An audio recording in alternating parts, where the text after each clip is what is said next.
কৌশলের নামে গুপ্ত কিংবা সুপ্ত বেশ ধারণ করেনি বিএনপির কর্মীরা।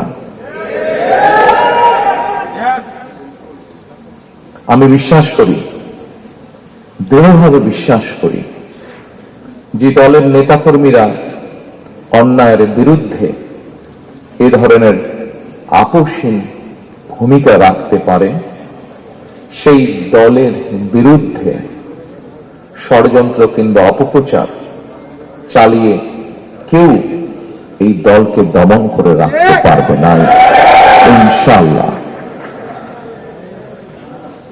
ফ্যাসিবাদী আমলের নির্যাতনের শিকার আমার সামনে বসা হাজারো প্রিয় মুখ, আপনাদের আত্মত্যাগ, আপনাদের বুক ভরা কষ্ট, আমরা যারা আজ পিছনে রয়ে গিয়েছি, আমরা আমাদের সর্বশক্তি দিয়ে চেষ্টা করব যাতে এটি বৃথা না যায় ইনশাআল্লাহ।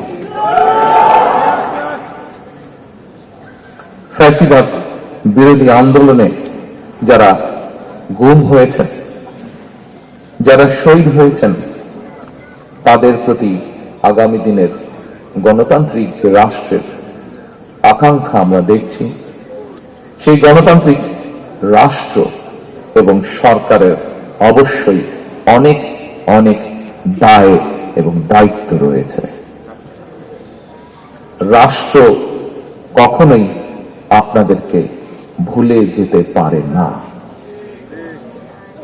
সকল শহীদদের আত্মত্যাগকে জনমনে স্মরণীয় করে রাখতে আগামী দিনে বিএনপি কিছু পরিকল্পনা গ্রহণ করেছে। যদিও নির্বাচন কমিশনের বাধ্যবাধকতার কারণে এই মুহূর্তে আমি হয়তো বিস্তারিতভাবে সেই পরিকল্পনা আজকের এই অনুষ্ঠানে তুলে ধরতে পারছি না, কিন্তু তারপর বলতে যদিও কষ্ট হচ্ছে যে আমরা দেখেছি নির্বাচনের কমিশনের রিসেন্টলি কিছু বিতর্কিত ভূমিকা বা বিতর্কিত অবস্থান, তারপরেও রাজনৈতিক একটি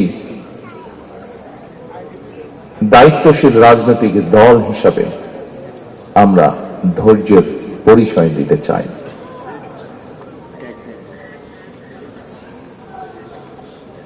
তবে প্রজন্ম থেকে প্রজন্ম ধরে গণতান্ত্রিক মানুষ যেন এই শহীদদের বা এই গুম হয়ে যাওয়া সদস্য, এখনো যাদের অপেক্ষায় আমরা আছি, এখনো যাদের অপেক্ষায় পরিবাররা রয়েছে, সেই শহীদদের আত্মত্যাগ থেকে প্রেরণা লাভ করতে পারে